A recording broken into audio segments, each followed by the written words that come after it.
বাংলাদেশের রাজনীতিতে এখন এক নতুন আলোচনার জন্ম হয়েছে।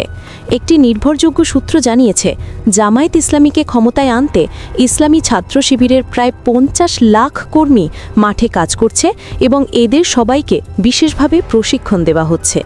এই প্রশিক্ষণ শুধু আদর্শিক নয়, বরং কৌশলগত ও প্রযুক্তি নির্ভর। শেখানো হচ্ছে কিভাবে কঠিন সময়েও সাংগঠনিক কার্যক্রম চালিয়ে যেতে হয়, কিভাবে যোগাযোগ বজায় রাখতে হয় এবং কিভাবে ডিজিটাল প্ল্যাটফর্মে প্রভাব বিস্তার করা যায়। এই বিশাল কর্মী বাহিনীকে ঘিরে দেশের রাজনৈতিক অঙ্গনে নানা প্রশ্ন উঠেছে। বিশ্লেষকরা বলছেন, এটি বাংলাদেশের রাজনীতিতে নতুন এক অধ্যায়ের সূচনা হতে পারে, যেখানে মাঠের রাজনীতির পাশাপাশি অনলাইন যুদ্ধ সমান গুরুত্বপূর্ণ ভূমিকা রাখবে। জানা গেছে, শিবিরের বিভিন্ন ইউনিটে এখন নিয়মিত ট্রেনিং চলছে।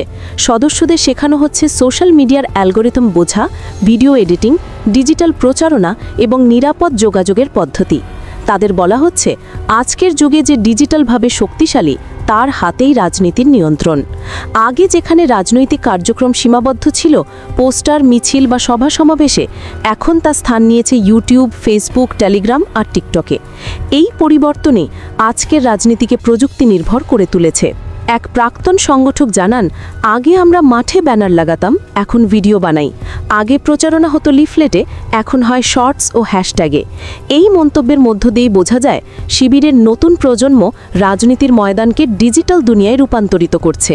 শুধু তাই নয়, জানা গেছে শিবির ইতিমধ্যে ডিজিটাল দাওয়াত নামে একটি অনলাইন প্রচারণা শুরু করেছে, যার লক্ষ্য ইসলামী চিন্তা ও আদর্শকে আধুনিক প্রযুক্তির মাধ্যমে মানুষের কাছে পৌঁছে দেওয়া। এখানে ব্যবহৃত হচ্ছে motion graphics, short video, animation ও ভয়েস ওভার, সবকিছুই আধুনিক পদ্ধতিতে। এটি শুধু প্রচারণা নয়, বরং একটি সংগঠিত ডিজিটাল মুভমেন্ট। দেশের ভেতরেও বাইরে অবস্থানরত সদস্যরা এই অনলাইন দাওয়াতে অংশ নিচ্ছে নিয়মিতভাবে। ইউটিউব, টেলিগ্রাম, হোয়াটসঅ্যাপ আর টিকটক, এই 4টে প্ল্যাটফর্মকেই ধরা হচ্ছে প্রধান যুদ্ধক্ষেত্র হিসেবে। শিবিরের প্রযুক্তি টিম এখন একাধিক সাব ইউনিটে ভাগ হয়ে কাজ করছে। কেউ ভিডিও তৈরি করে, কেউ স্ক্রিপ্ট লেখে, কেউ হ্যাশট্যাগ তৈরি করে, আবার কেউ অ্যানালিটিক্স ট্র্যাক করে দেখে কোন কন্টেন্ট কতটা প্রভাব ফেলছে। অর্থাৎ এটি এখন আর শুধু রাজনৈতিক সংগঠন নয়, বরং একটি ডিজিটাল ইকোসিস্টেমে রূপ নিচ্ছে। এই প্রশিক্ষণ কার্যক্রমের আরেকটি বড় দিক হলো সাইবার সিকিউরিটি। জানা গেছে, সদস্যদের শেখানো হচ্ছে ভিপিএন ব্যবহার, encrypted messaging app, 2 step verification, এমনকি নিজের ডিজিটাল ফুটপ্রিন্ট লুকিয়ে রাখার কৌশল। কারণ সংগঠনটি জানে, ডিজিটাল রাজনীতি যেমন শক্তিশালী, তেমনি ঝুঁকিপূর্ণ। তাই স্মার্ট টিম নামে আলাদা একটি সাইবার ইউনিট তৈরি করা হয়েছে, যারা অনলাইন নিরাপত্তা ও হ্যাকিং প্রতিরোধী নিয়ে কাজ করছে। তারা নিয়মিতভাবে ট্রেনিং সেশন নিচ্ছে, যেখানে শেখানো হচ্ছে কিভাবে সরকার বা প্রতিপক্ষের ডিজিটাল নজরদারি থেকে বাঁচতে হয়। বিশ্লেষকরা মনে করছেন, এই ধরনের প্রযুক্তি নির্ভর সাংগঠনিক কার্যক্রম আগামী নির্বাচনে বড় ভূমিকা রাখবে। কারণ আজকের ভোটাররা মূলত তরুণ, আর তারা সোশ্যাল মিডিয়াতেই বেশি সময় কাটায়।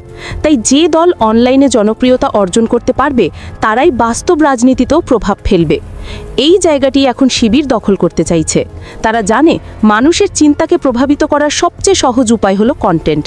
তাই 30 সেকেন্ডের ভিডিও বা ভাইরাল পোস্ট দিয়েই তারা জনমত তৈরি করতে চায়। এক বিশ্লেষক মন্তব্য করেন, আগামী নির্বাচনে শুধু মাঠের লড়াই নয়, লড়াইটা হবে মোবাইল স্ক্রিনে। অর্থাৎ রাজনীতির পরবর্তী অধ্যায় নির্ধারণ করবে প্রযুক্তি আর ডিজিটাল প্রভাব। বাংলাদেশের রাজনীতিতে এর আগে এমনভাবে প্রযুক্তির ব্যবহার খুব একটা দেখা যায়নি, কিন্তু শিবির যে কৌশলে এগোচ্ছে, তা ভবিষ্যতে অন্য দলগুলোকেও প্রযুক্তি নির্ভর রাজনীতিতে নামতে বাধ্য করবে। কারণ এখন রাজনীতি মানে শুধু মিছিল বা সভা নয়, এখন রাজনীতি মানে ডেটা, অ্যালগোরিদম, ভিডিও এবং ট্রেন্ড। একসময় যেমন গণমাধ্যমের দখল মানে ছিল ক্ষমতা, এখন ডিজিটাল মিডিয়ার দখল মানেই জনমতের নিয়ন্ত্রণ। তাই বলা যায়, ইসলামী ছাত্র শিবির এক নতুন ধারার সূচনা করেছে। তারা যদি এই ডিজিটাল কৌশল ধরে রাখতে পারে, তাহলে ভবিষ্যতে জামায়াত সহ পুরো ইসলামী আন্দোলনের রাজনৈতিক গতিপথে এক বিশাল পরিবর্তন দেখা দিতে পারে।